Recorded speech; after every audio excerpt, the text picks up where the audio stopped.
that I will never shut.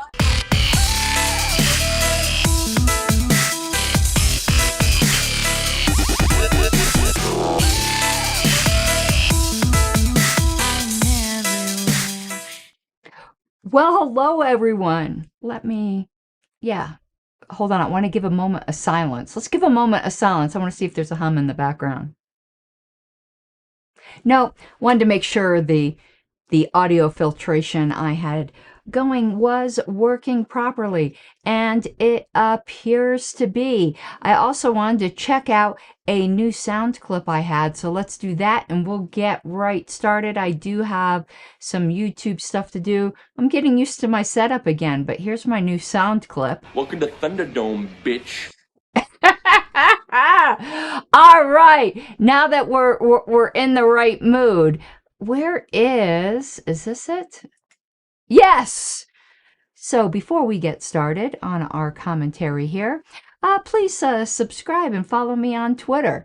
No, I will not call it X. I will not indulge Elon Musk's his letter fetish. And last but not least, I certainly would appreciate your support on Patreon at patreon.com/Pink Flame of Liberty. And of course, all super chats matter. And I see Mike is asking in chat, what was what? That clip, if it or the Thunderdome thing, the clip at the beginning is Kayse. Oh yeah, let's play that one more time so I can explain it, and then hopefully I won't mess up and we can go back to me. Actually, let's do it this way. Let's do a new scene. You're gonna have a blank screen here for a minute, but I'm still here.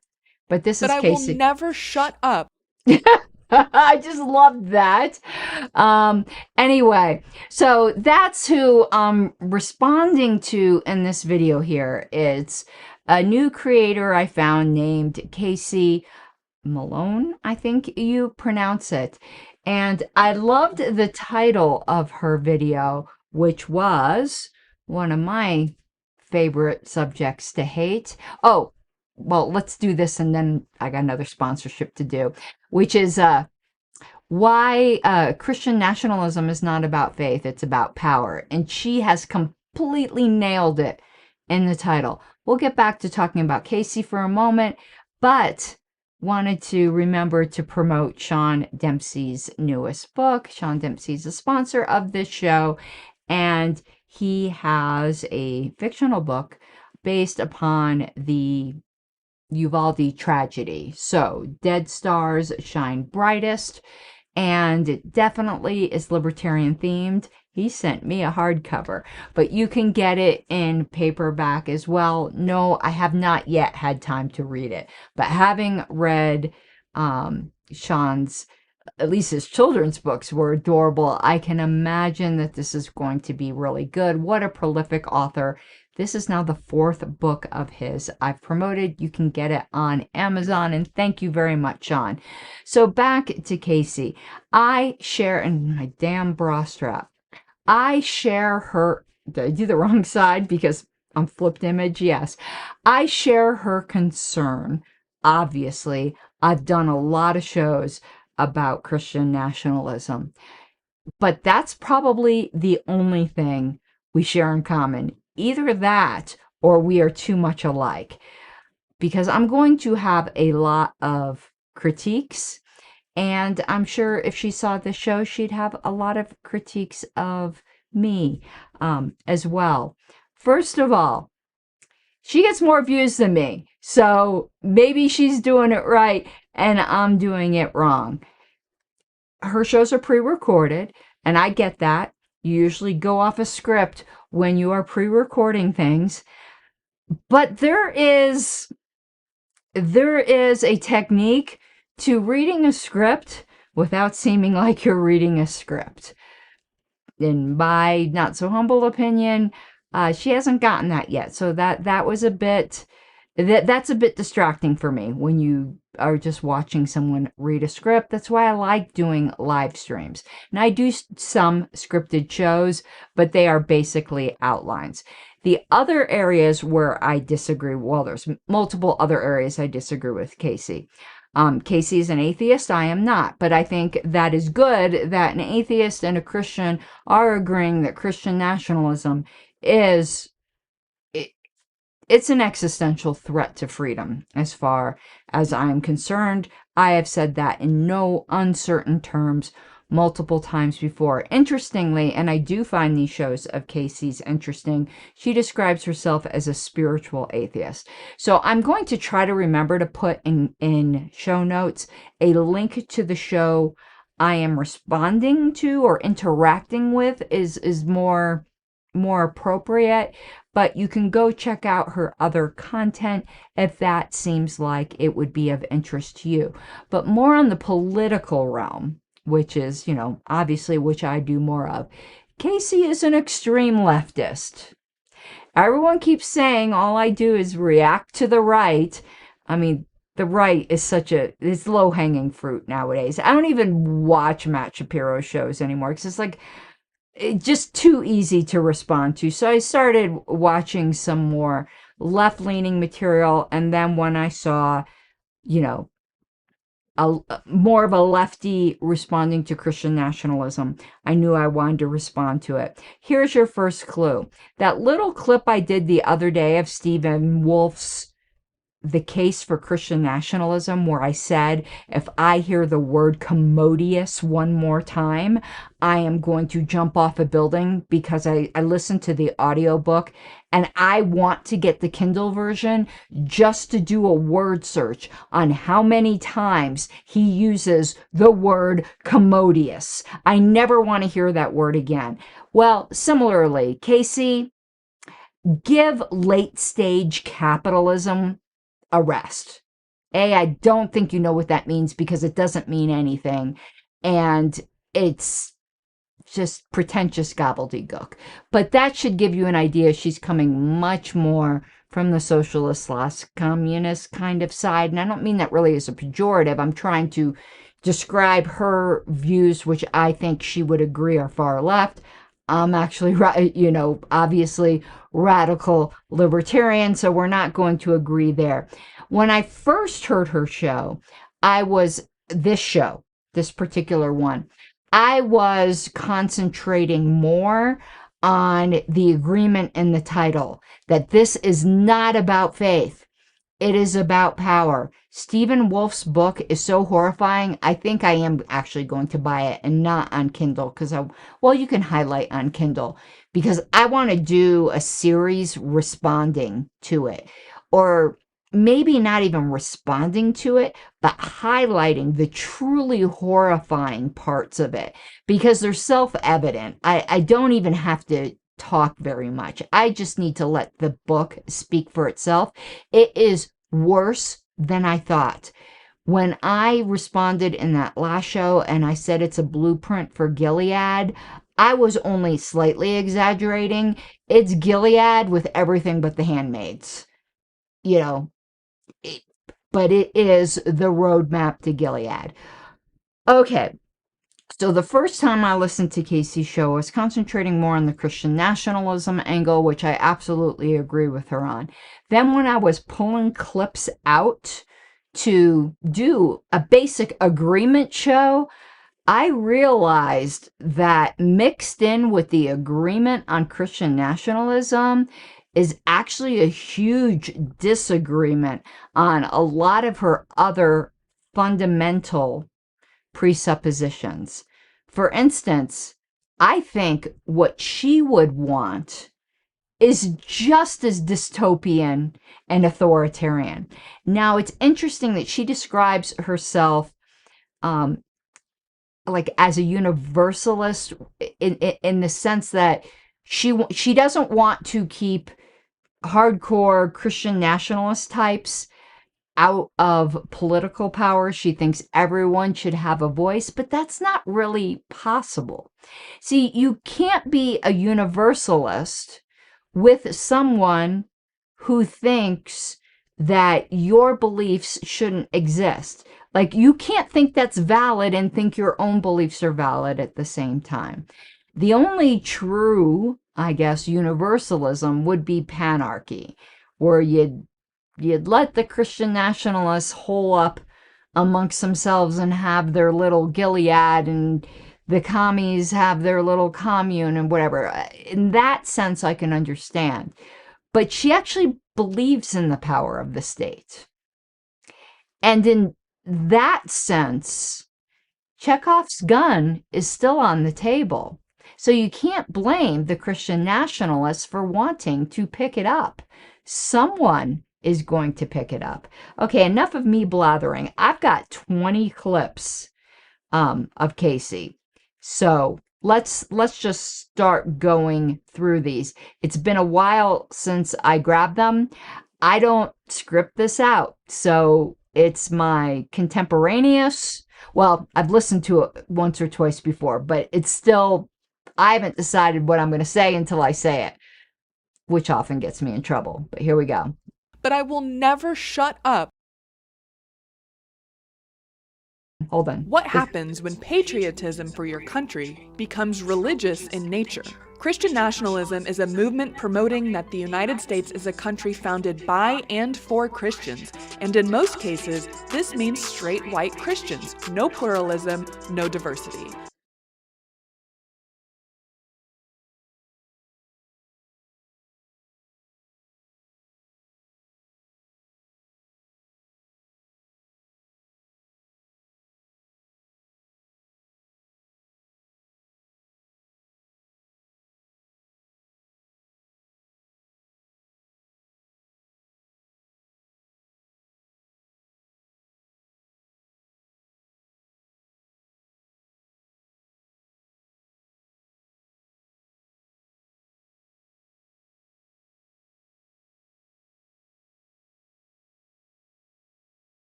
Here. At the same time, though, the country is also in the middle of a modern meaning crisis, and we're struggling. Existentialism and pessimistic nihilism are on the rise, with mental health issues getting worse every day. As a response, it makes sense that many people have unwittingly turned to the political sphere for a sense of purpose. Now more than ever, political identity has become directly intertwined with personal and religious identity. She is correct. But she's doing the same thing. If you listen to her enough, she ties in her political identity with her atheist spirituality. Maybe now you guys are cluing in a little bit that she's reading a script. And maybe it's not so distracting to you as it is to me. But there are some parts, and I don't think I cut any of these parts into this program, but there's some parts where she does some exuberant profanity. Now, I'm a connoisseur of that craft, so I am certainly not critiquing her for that. But I can guarantee you, you will never see a script from me where I script in my profanity. I can tell you that if I ever say, I do not give a shit, or kiss my libertarian ass, that is coming spontaneously.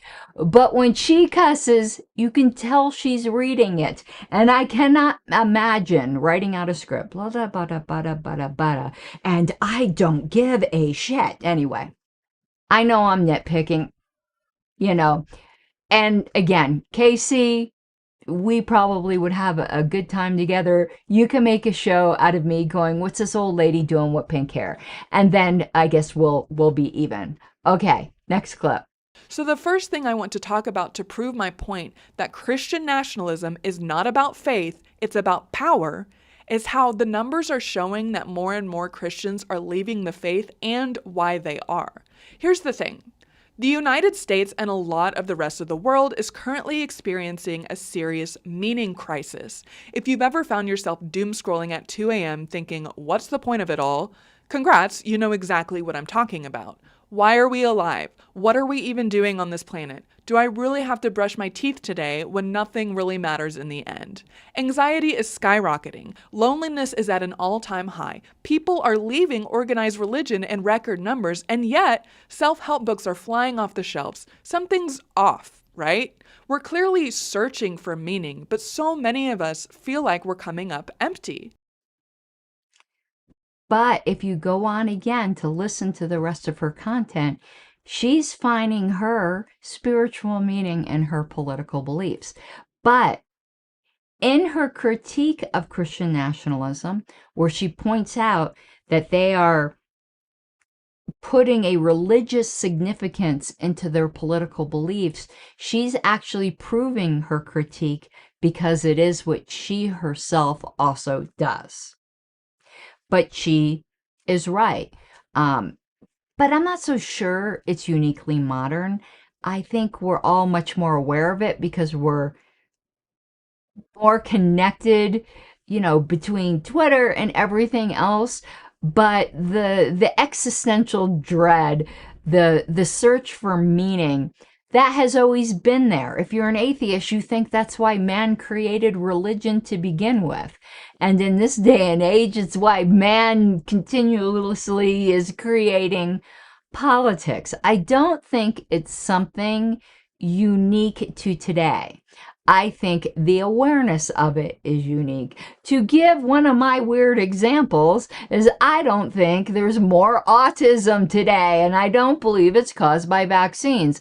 I do think there's more awareness of it and better diagnosis of it. So more of us can talk to each other about how miserable we are, but really just think back a couple hundred years.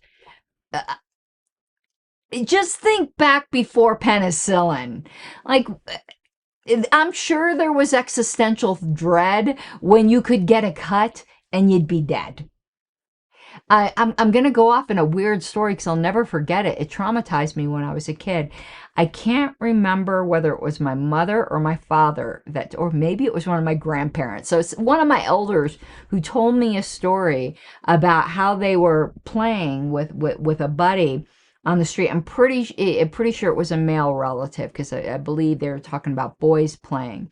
And this little boy climbed up a tree, but like lost his grip and slid down it and got just splinters all, this is like probably 50 years ago I heard this story and I still think about it. And people spent hours picking these splinters out of his body, but he ended up dying from the infection. So, it's going way back. So it's probably a story my grandparents told me. But anyway, you don't think there was existential dread then? We're just, I think, a little bit more open about it. Okay, next. I need to use my little thingy here. Well, I have to be honest here. I've not been very kind to religion in my previous episodes because I truly think that the power religious institutions hold over the everyday people is currently dangerous and nothing short of corrupt. But I will be fair and say that religion did have its place in society, in human history, for a long time. It would be arrogant to say that organized religion never provided value to humankind. It's lasted for thousands of years. Obviously, people kept it around for some reason.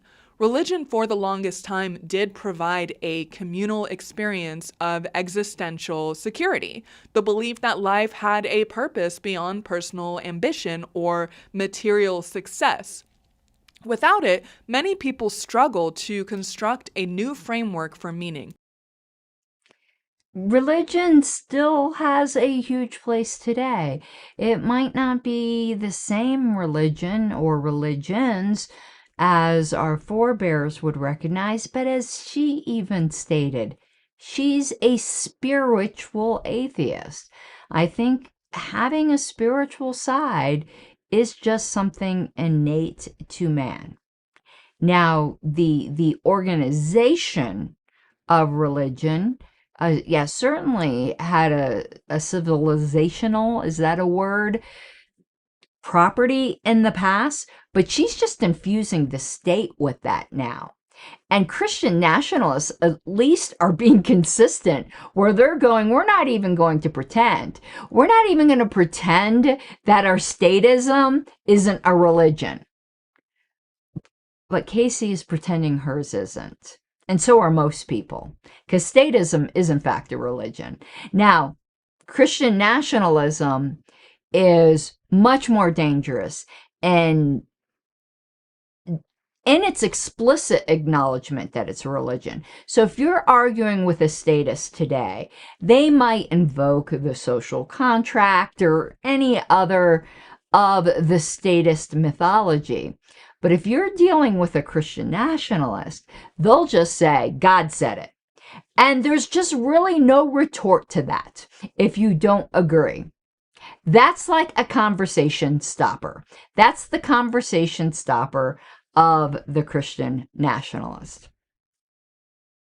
Now, here's where capitalism enters the equation. Without religious leaders telling us exactly how to live and behave and think and feel and love and hate, consumerism has stepped in to fill the void. Instead of churches, we now have self-help influencers, corporate wellness programs, and billion-dollar industries selling exclusive personal transformation strategies and products you supposedly won't find anywhere else. In 2024, the personal development industry was worth over $50 billion. And I'm going to save you a ton of money and fix all of your problems right here, right now. Laugh with your friends more. Problem solved. Can you see what I mean about the over-scriptedness? And here's a hint, because again, I do some scripted shows. And been doing this a bit. Let me give you a hint, Kayse, since you do pre-recorded shows. When you find yourself stumbling like you did, so I'm very animated when I talk. She's not.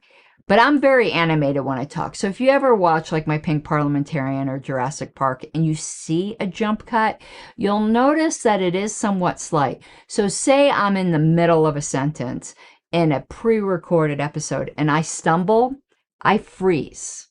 Like say I was going to say she, I think, stumbled over industrialization. Say I was like industrial, and then I freeze, wait a few seconds, not move my eyes, and then just start over.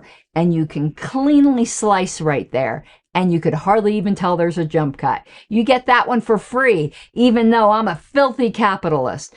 What does any of that have to do with Christian nationalism?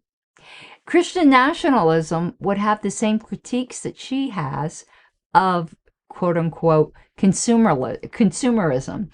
It's weird to me that she's got to drag in this far left, like anti-capitalist views into this. Because on a lot of that, Christian nationalists would actually agree with her. And you want to know what, sweetie? Guess what capitalism gave you? All those books you have in the background there, and those little adorable tiles that you have in the back. And the ability to make this video. Not everyone is that blessed. You can thank capitalism. This phenomenon is often called workism, a term coined by journalist Derek Thompson. This describes the belief that work is not just a necessity, but the primary source of identity and meaning. It also relates to how, for the first time in human history, we have to actively figure out how to spend our leisure time. Because here's the problem. Okay, I'm stopping here because it's really odd to me. These leftists really get me. Workism. When humans have had basically subsistence survival up until the modern age. And now she's complaining about the woe is me that we've got to figure out how to use our spare time. Do you not realize how freaking blessed we are? And I'm not even saying blessed by a God. Now, obviously, I believe in God, but you don't need to. What a wonderful blessing of the modern age, but she's turning it into something bad. Now, of course, you can do bad things with your free time. The saying, whether you're Christian or not, that idle hands make the devil's work, has some truth to it. But you could also do a lot of good with your free time. And guess what? When you had to completely work from dusk to dawn, it's dawn to dusk, right? I had it backwards. You could do that for evil too. You could choose that your work was to be a con artist or a bank robber. There's nothing new under the sun here. There's a lot of trying to sound very wise with these statistics and these scripts. Kayse, you seem like a sweet gal who has a lot to say. I'd rather just hear your free-flowing thoughts. Work under capitalism isn't designed to provide deep existential fulfillment or connection with your communities. In fact, it's designed to do the exact opposite and make us robotic and lonely. It can give people structure, purpose, and financial security, but in late-stage capitalism, jobs are increasingly precarious and burnout is all over the place. The rise of gig... We have to stop. You don't think the people that were subsistence farmers were burnt out? They were so burnt out they died early. And I don't know about you, sweetie, but the fact that I'm able to have free time under capitalism and have a higher standard of living, I have a higher standard of living being middle to lower middle class than kings had several hundred years ago. And you're bitching. Yes, you never shut up. Oh my God, it's this stuff that I can't stand. Okay. All right. Settle myself down, pinkhead. All right, continuing. Work and independent remote contracting and general economic instability has made it clear that corporations are simply not reliable sources of long-term meaning or stability. She's complaining that late-stage capitalism has shown that corporations aren't a reliable source of income. I think that's a feature, not a bug. We are moving into more advanced capitalism, where the technological advances are letting us do, like, she is actually frowning on gig work. Gig work is wonderful. Having the opportunity without the huge startup costs to really literally be your own boss. And I don't mean it in the girl boss kind of way. I don't mean it in the multi-level marketing kind of way. I mean it in the kind of way when I wasn't working regularly for a law firm that I got on Upwork and I did gig work. I did piecework for this firm and that firm, and I got to set my own hours and my own rates, and that was something I chose to do at that time. That's a feature, not a bug. It's a feature that I work a full-time job now in the legal field, but I also do this as a side gig. This is a side gig, by the way. If you appreciate what I'm doing, go to patreon.com/Pink Flame of Liberty, leave me a tip or leave me a super chat, because I'm an unabashed capitalist, sweetie. So no, this is wonderful. And I also have a side gig doing parliamentary work. Sometimes I get paid for it. That's a feature, not a bug. She was actually putting down remote work. There is something that I want to do a show on. So I'm like really morbid with some things with history. I'm like absolutely fascinated by the bubonic plague. I know this is really random. I know a lot of people are, but the economic transformation of the plague is what is really fascinating. That's what got the world out of feudalism, because all of a sudden work became more valuable. And the lords of the manor couldn't keep people into the feudal system. Now, though the COVID overhype was a curse, there was a blessing that came out of it, where workers discovered, you know what? I don't have to put on the monkey suit every day, and I can do my job from home. Now, the job I have right now, to me, is ideal, because I don't think working remotely for me is ideal. I like the interaction with people. So I'm 3 days in the office, 2 days at home. And that is wonderful. I don't see why she's critiquing this. This is like barking moonbat to me. But, you know, yay capitalism. She's getting more views than me, so you go, girl. All right, next. In previous generations, people were primarily aware of local problems, their families, communities, or crops to harvest. Today, we're aware of everything all the time. This excess of information is one of the many things that can create pessimistic nihilism, which is the recognition that the universe has no inherent meaning or purpose, so we should just give up. Okay, I'm trying to get, there we go. Yeah, I've got sound. Agree and disagree. I know there are studies that say that it's really impossible for the human brain to care intimately about over a certain number of people. And I think it's like 150 or something. That's like the maximum amount that you could really care intimately about. And I do think Christian nationalism is, notice that this whole show is supposed to be about Christian nationalism, and I didn't just cut out places where she's not talking about it. Listening to it the second time, most of it is just like a leftist rant and doesn't even talk about Christian nationalism that much. But yes, that is trying to bring in a national community to bring back the sense of community. But you want to know what does it even better? Libertarianism. Libertarian communities, and voluntarism. That's what you need to be looking at. That is the sense of meaning that will bring it all together. But yes, that is exactly what Christian nationalism is trying to do. It's trying to do it, though, on a national scale to force everyone into a certain, to use the words of Stephen Wolfe, commodious mode. As for the men facing the same modern meaning crisis in the United States, they are actually holding fast to these traditional Christian values. Why?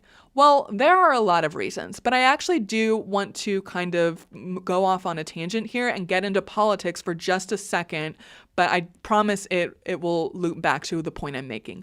I'm going to stop for a second. She's been on politics the whole time. But she's right, and I'm not going to say it in a scornful way. With progress, and when I say progress, I don't necessarily, I mean it in a neutral way. I don't mean it necessarily in a good or a bad way, because I think there's some way that we have progressed that isn't good. And there's lots of ways we progress, that is. But I do think there is a huge meaning void in the life of men. And I don't think that is something to mock or denigrate. I think it is something as a society that we need to take seriously. And I do think that is the void, or at least part of the void, that Christian nationalism is stepping in to fill. Unfortunately, it's trying to fill it with a patriarchy that is not going to exist anymore. Let's be real. Let's just talk about, she's an atheist, so let's just talk about stark biology, which Stephen Wolfe deals with a bit in his book. Before the progress of today and the modern conveniences of today, so if you go back into more primitive times, patriarchy was pretty much necessary. Women in a raw state of nature are much more vulnerable due to our, on average, weaker, physical prowess, because everything then was by the sweat of your brow. And the fact that there was no birth control, it was very difficult to plan families, the vulnerability of either being pregnant or having to look after small children. So for most of human existence, patriarchy was a necessary fact, and it has left a void. And we can't bring that back. We have to find a new equilibrium that doesn't include that. And railing against it this way is not helping, in my opinion. And I don't think ignoring it or mocking it is helpful either. Leftist. That means I am even further left than the self-proclaimed liberals who do see a value in a capitalistic society but want reforms. I am definitely further left than the corruption of the Democratic Party who say they represent the working class but don't fucking act like it. I am a pluralist, a socialist, and a leftist. I'm not quite an anarchist though, because I actually... Okay, let's do the anarchy thing here for a minute. And you could tell in her script, she had the F-bomb in the script. You never put the F-bomb in the script. The word anarchy. Okay, I'm an anarchist. I'm pretty open about that. I've been that way for a while. But that word is, in fact, quite broad. So more specifically, I'm a libertarian anarchist. I would not be the same type that she is saying she isn't yet. And I don't think she is even close to being a leftist anarchist. I don't think she's even close to being an ANCOM.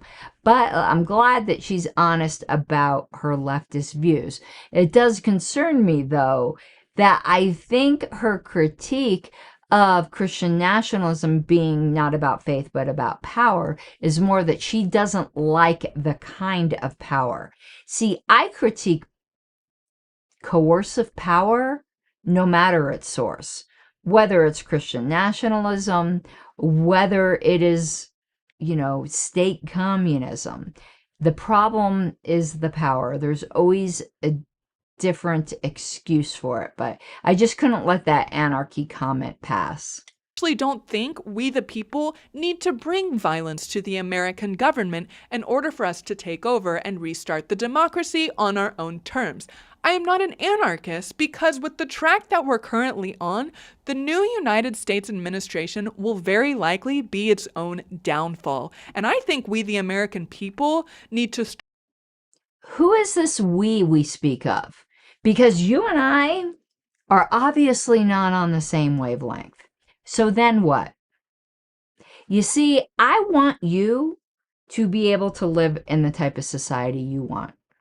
I want you to be able to go all McLeft face with all your McLefty friends. And I want to live in the libertarian utopia. But you're still holding up the state as a god. And as long as we do that and you think there's a we, when we are so diametrically opposed is the problem. You are not the true pluralist. I am. Because I do not want to force us into a we whatsoever. I want everyone to win. Start preparing now to build a more progressive society when the time comes. We need to be thinking 3 steps ahead. And yes, we do need to. Okay, so she's railing against Christian nationalists who want to take over. I am too.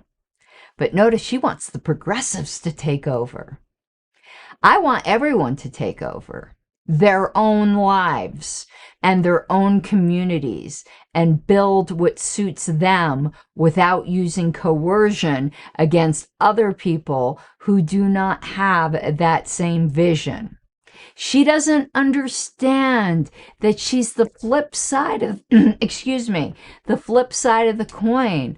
I think she's more triggered by Christian nationalism because it's based upon a religion when she's obviously very anti-religious, and I don't have a problem with that. Again, to each their own. I think she's more triggered by that part than by the force and authoritarian part, which is actually the problem. Actively resist. Yes, we still need to participate in civics and do our best to fix things as they stand, but I am not holding my breath for the Democratic Party to properly represent our sentiments, so I am currently hoping for the best and preparing for the worst. Our sentiments? Who's this "our" you speak of? And here's the thing. Part of the "we" and the "our" are the people who want Christian nationalism. So what are you going to do about them? So you do think it's okay to subjugate people, as long as it's for what you think is best for everyone. I realize that I don't know what's best for everyone. So while I do call myself an anarchist, the more appropriate term would probably be panarchist, but that just gets really deep down the rabbit hole. I'm hoping we get a bit more out of these 20 clips into actual Christian nationalism rather than this leftist spirituality that she's currently on. And if you're wondering why I keep looking over here, I've watched my tapes before and it's very distracting. Look, I'm looking right into the camera right now. I've got 2 screens and your comments are over here. And I really, really love your comments. So hello, Ski2. Like, I do see you guys and I do read it. And a lot of times I do incorporate your talking points into my own. So I just wanted to let you know I appreciate you. This phenomenon, often referred to as political sectarianism, reflects how political affiliations have begun to mirror religious identities, complete with the deep-seated beliefs, rituals, and a sense of belonging. Isn't that what you just argued for? The "we" and the "are," and we need these democratic progressive values. This is what you are critiquing, but you are it. To use a biblical analogy, who was the prophet that went to David? Oh, somebody let me know. Who was that prophet?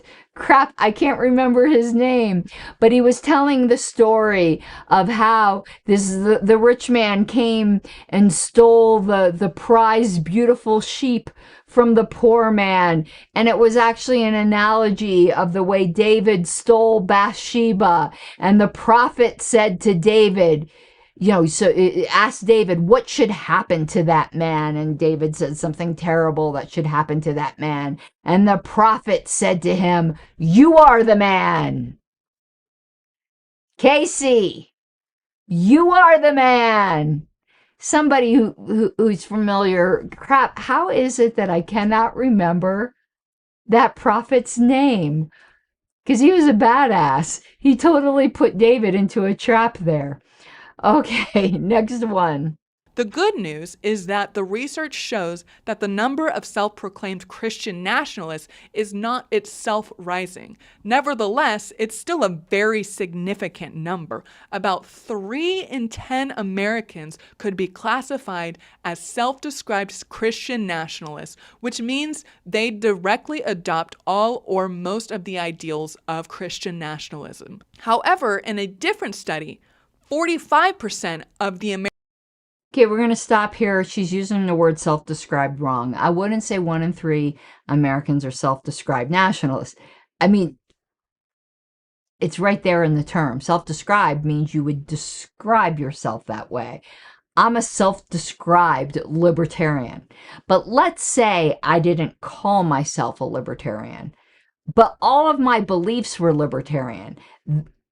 Then I'm still a libertarian, though I'm not a self-described one. So I think that's what she's getting at, is that 1 out of 3 Americans, and I'm not sure it's that high, but I think what she's trying to say is that 1 in 3 Americans hold to the ideas that would be definitionally Christian nationalism, even if they wouldn't call themselves that.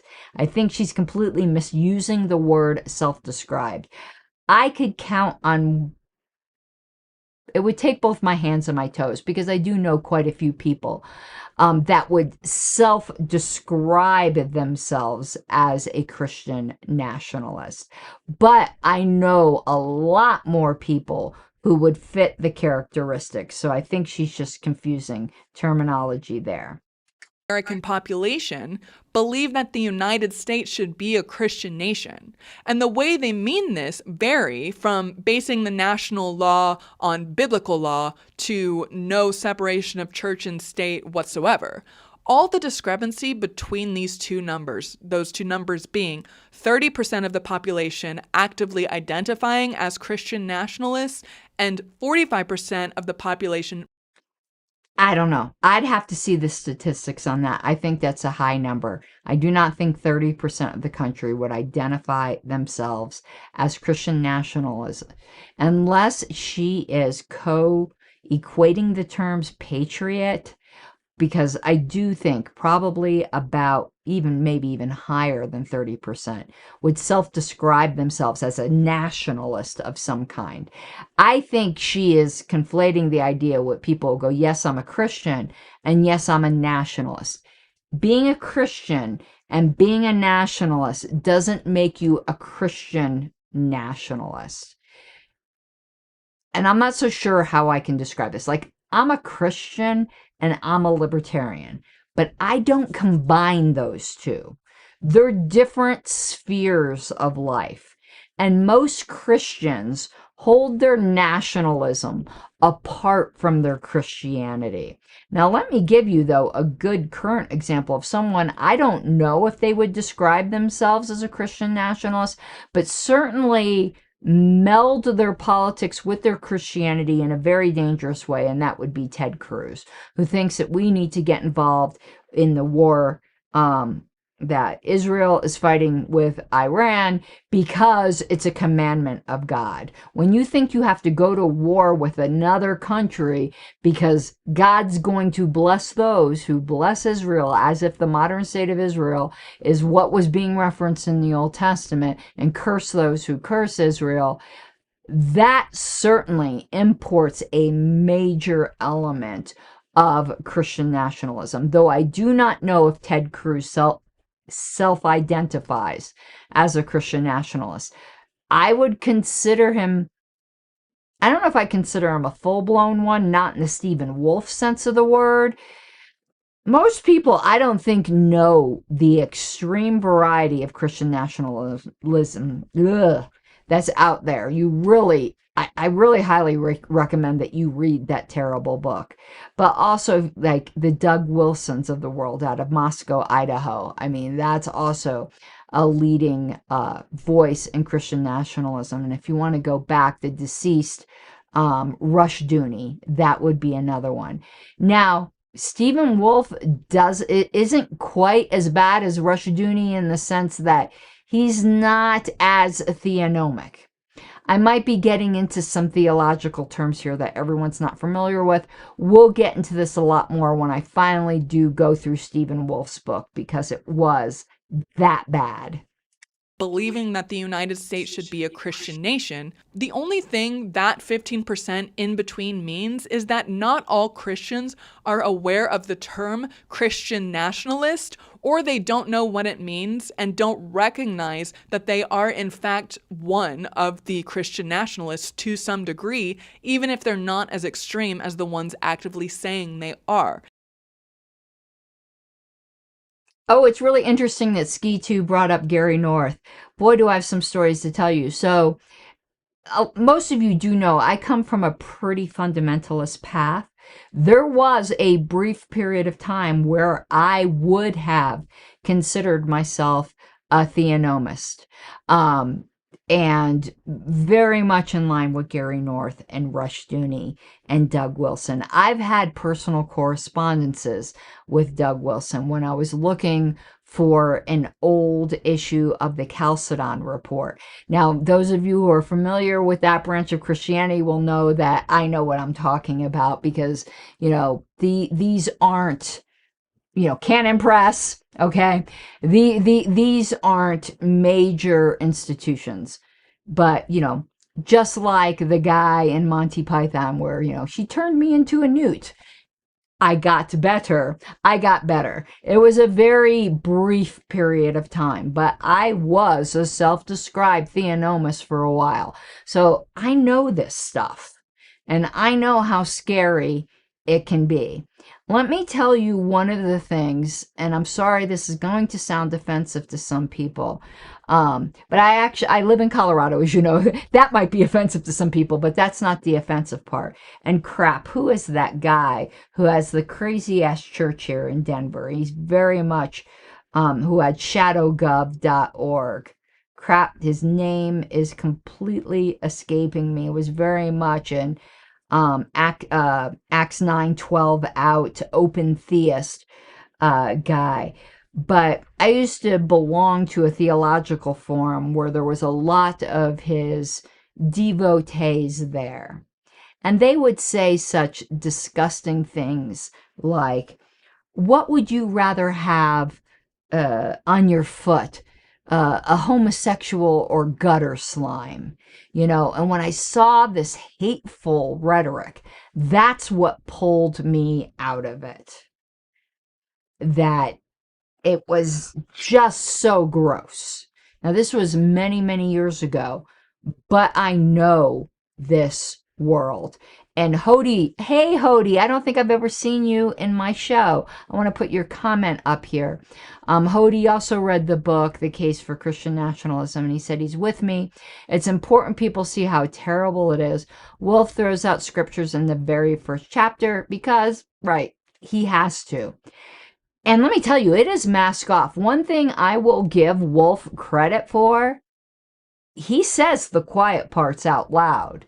He says them very out loud, which is why I think it's important for me to get the actual book rather than the audio book, and just spend a show or two just reading what he said, because I'm tired of people saying, oh, you're misrepresenting it, you're exaggerating it. No, it is fucking Gilead. It is. Everyone can make fun of the Handmaid's Tale references all they want. I watched the entire series. It's actually an excellent series. Elizabeth Moss nailed that part. The finale sucked. The penultimate show should have been the finale, and just left it at that with the plane exploding. That would have been awesome. The last episode was so frickin' cheesy, but Elizabeth Moss did fantastic in that show, and I highly recommend everyone watch that series. Take away kind of the fetishistic sexual element of it with the handmaids, but the Christian imposition is very real. When I read Stephen Wolf's book, the only way in which he differed from Serena Joy and The Handmaid's Tale is one thing I will give Stephen Wolf is he didn't overplay what is called the birth dearth. He didn't think the be happy and make more babies was the answer. So they do depart there. So hopefully people who have read the book now know that I in fact did, because I know these little nuances. Many people who gravitate toward Christian nationalism or Christianity in general, really, have been feeling disconnected, whether from their communities, traditional institutions, thanks to the internet, and they see the world changing in ways that they don't understand, and instead of feeling like active participants in shaping the future, they feel like something is being taken from them. So they outsource their critical thinkings and just listen to these leaders who are spewing bullshit. Christian nationalism frames that discomfort as something external, something imposed, whether by secularism, immigration, progressive values, or globalist elites. Like, it gives people a common enemy, which in turn strengthens the bonds of those within the movement. Your railing against capitalism wasn't giving people a common enemy. You are doing the exact same thing, and I'm sorry, you are missing the allure. You are missing the allure. And I'll just say, as a Christian, I became a Christian at I was raised Catholic, but I wasn't a believer. I became an actual Christian at age 29, and the internet wasn't a thing then, and it wasn't to find this kind of like meaning that you were talking about. I was actually really happy before and really happy afterwards. I know some Christians want to say, oh, I was just like this miserable sinner before. No, I was having a good life, and I'm having a good life now. And I don't rely upon religious leaders to tell me what to think. And I know there's plenty of Christians who just think I'm a raging heretic because I'm a liberal Christian and I'm unchurched. So I actually don't listen to Christian leaders that often. I don't find church service particularly enjoyable, and I'll say it out loud. I don't find it particularly meaningful. And when we do find meaningful ones, those are the ones that I really get something out of attending. I've said before, I don't think Christmas and Easter are the most meaningful church services. I think Good Friday is, because that gets to the heart of the issue. But you're misrepresenting Christianity, and in doing so, you are missing the allure of Christian nationalism. And it is that its adherents think it's going to bring order to chaos in this enforced way. But you want to know something? You want to enforce your views. You're just not grounding it in Christianity or some other express faith. But it's a faith nonetheless, Kayse. Don't deceive yourself. Fear plays a massive role in this appeal. Societal shifts, whether in gender roles, racial demographics, or religious diversity, can create anxiety. And for those who feel unmoored, Christian nationalism provides an easy explanation. These changes aren't just happening, they are part of a coordinated effort to erase your culture, your values, and your place in society. Okay, that I'll give her. At least Stephen Wolf's brand of Christian nationalism. It is very fear-based on the masculine role in society, the independence of women, and the loss of your culture. That plays a big part in his book. I will give her that. But there is a fear base in her philosophy as well. I would say politics in general can't exist without fear. Almost every political philosophy even libertarianism to an extent, if I'm going to be honest with you, will play on a fear factor. Though I will say the fear that libertarianism brings forth is actually a justified one. Now, I'm sure she would say the ones she brings forth are justified, but I'll be very open about the fear that I have, the fear of authoritarianism, the fear of not honoring the image of God in each person, to allow them to choose their own way, even if it's a way that I personally would not choose. When the world feels unpredictable, people seek stability. This is a fundamental part of the human condition. Our brains are wired to reduce uncertainty, to find patterns, to create meaning. And in times of crisis, when everything feels overwhelming, authoritarianism becomes especially appealing. It offers clarity, structure, and the promise that someone else is in control and will take care of you. That, I think she got exactly spot on. But I think her socialism does the same thing too, doesn't it? The state will take care of you. So sometimes you just got to step back and realize you have to take accountability for your own life and your own community. Now, obviously, I do not believe that unless it's what you choose, that people are an island. I do believe that human beings are social creatures. But if she doesn't think that her particular worldview is also trying to bring order out of the chaos, just in a different way, and the heretics will be punished as well, they just won't be called blasphemers and heretics.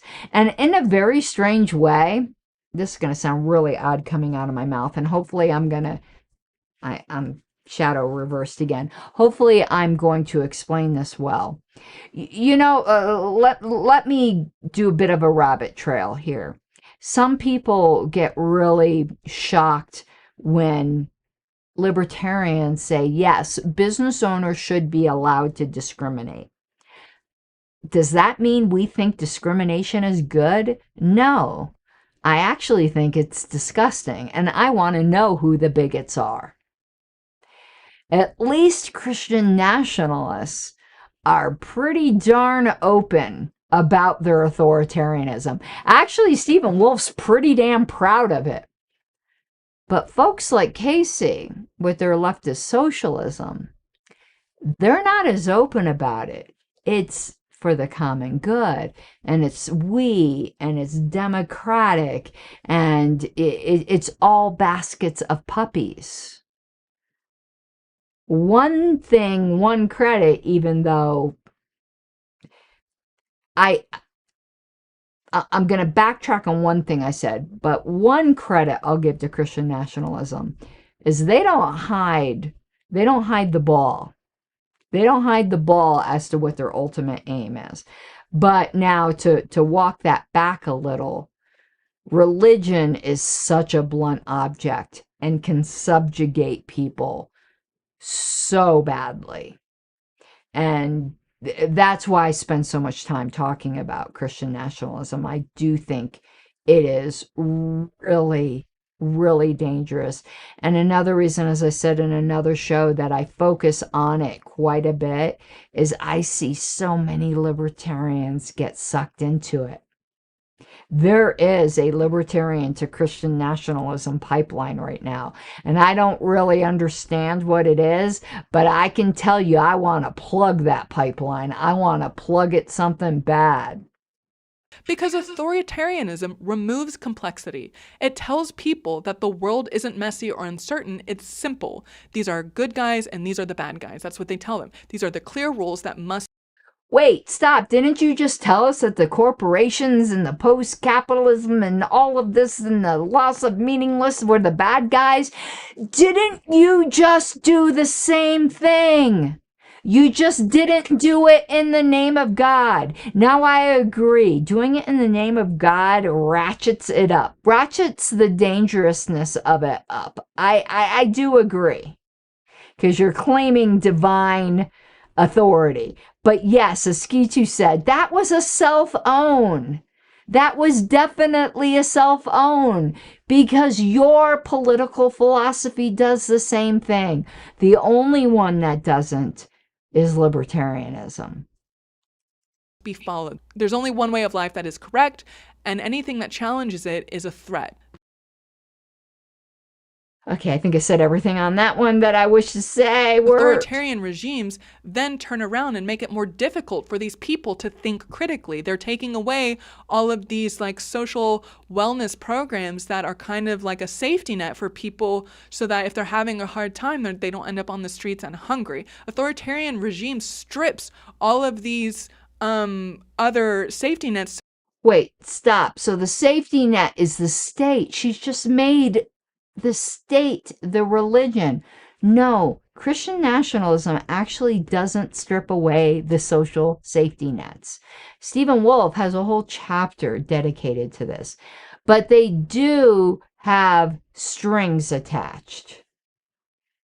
But you want to know something? A healthy safety net will always have strings attached. Because the fact is, there are bad actors who will take advantage. Now, I don't agree with the strings attached that Stephen Wolfe does, but I'm going to plug my Patreon once again, patreon.com/Pink Flame of Liberty, because I am a filthy capitalist. We are going through the book right now, From Mutual Aid to the Welfare State, and it was talking about fraternal societies that existed, and there were strings attached then. Sometimes they were religious strings, but more often it was the fact that today's donor would be tomorrow's recipient. And there was a certain humanization and ennobling effect, and knowing that you could easily be the recipient when you are the donor today. I've been in that spot myself. There have been times in my life in the not too recent past when I had much more disposable income, and I had been able to donate to causes that I find worthy. And when I say donate, I don't even necessarily mean to charity, though it could be considered that. But, you know, a friend's dog was sick, and the friend needed help with a vet bill. Then, barely a year later, I needed the same help with my dog. There was time when friends came together and helped me pay my mortgage. There was a time in the past when I was able to help someone else pay their mortgage. That is much more ennobling than the welfare state, which replaces God, which is what you are advocating, Kayse. That they become so that these people become dependent on authoritarian regimes, and they have to go to work for working 2 to 3 jobs just to put food on the table under these authoritarian regimes. And so as they're working that much, they don't have time, they don't have energy to think about their personal autonomy and sense of empowerment. Wait, I thought she said the problem was that we had too much free time that was leading to the emptiness crisis, but now it's that we don't have enough time because we have to work just to put food on the table. I'm going to give you the grim reality of most of human existence. You live to work. That's the way it is for most of the world. You and I, Kayse, are extremely privileged. We live in an extremely privileged time, and I believe you're in America. You might be in Canada. I'm not sure. But wherever it is, just judging by both of our mutual surroundings, we are privileged. The fact is, for most living beings, including human beings, on this planet, that is life. That is life. And you can't have it both ways, where you're saying having to do all this work is bad, but also having free time is bad because it leads to consumerism. You're missing a logical flow because you tried to do too much with this video. Authoritarian regimes I then started turn around that. and Sorry. I didn't go to the next clip. I'm not a professional.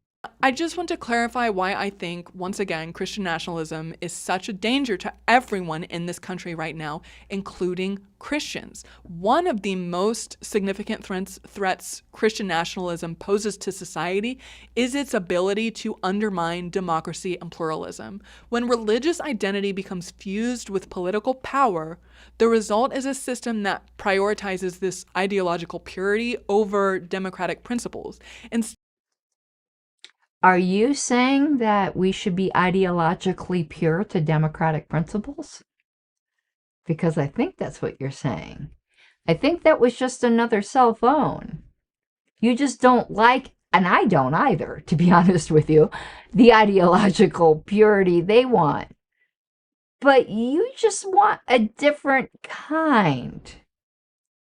So it's not really railing against the authoritarianism, it's the type of authoritarianism.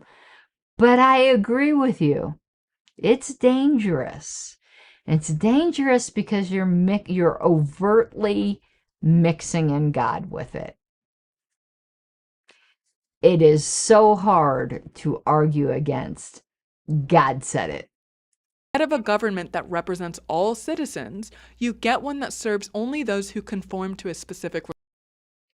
No government can represent all citizens. And I'll prove that to you right now. I don't consent, Kayse. Whatever it is that you're fantasizing about right now, I don't consent. Okay, I just ruined the all. I just ruined your utopia. What you want is authoritarianism against me. Now, I don't want Christian nationalism either, but I don't want whatever it is you're peddling. Religious doctrine, often at the expense of everyone else. But at its core, democracy thrives on diversity. It requires the coexistence of multiple pluralist perspectives, beliefs, and traditions, allowing people with different worldviews to shape the laws and policies that govern them. Actually, no, it doesn't. It allows the majority to do so. And it gives the illusion of choice to the minority. It's mob rule. It's you get to have your say, but you get to be subjected to those whose say is greater than yours. But you don't see it, do you? Now, I don't have a problem with voluntary democracies. Now, I don't think those can truly exist politically. When I mean politically, I mean in this coercive state. But in voluntary societies, it can certainly exist. I mean, I'm a member of a political party. We make decisions by a majority vote, but I could leave that party any day. I choose to subject myself to that, knowing that there are going to be decisions made that I don't agree with. And also knowing that right this second, I could say, no, I don't want to do that anymore. There's no gun pointed to my head. But that is what the state is.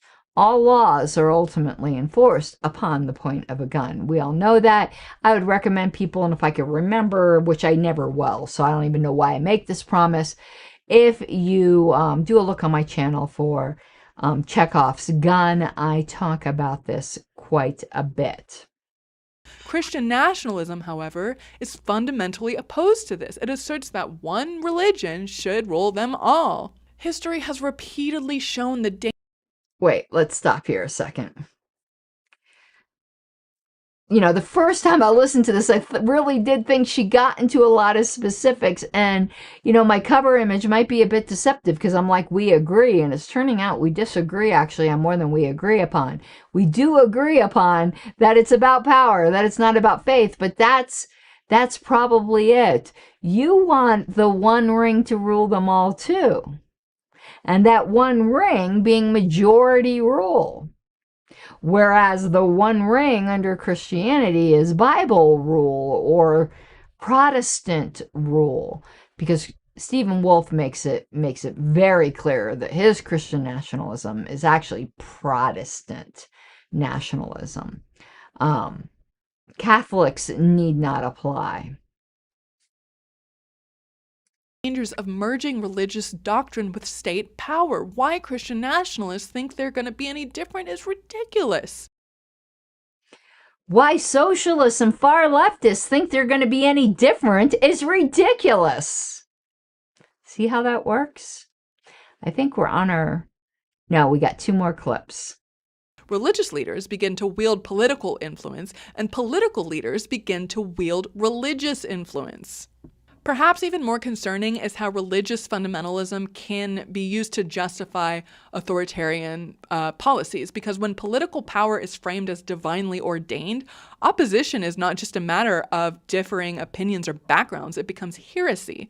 Dissenters are no longer just people with different perspectives, they're framed as enemies of God. And this kind of thinking enables all of the leaders to crack down on opposition, suppress freedom of speech, which we're seeing, and delegitimize political adversaries under the guise of moral righteousness, which we're seeing.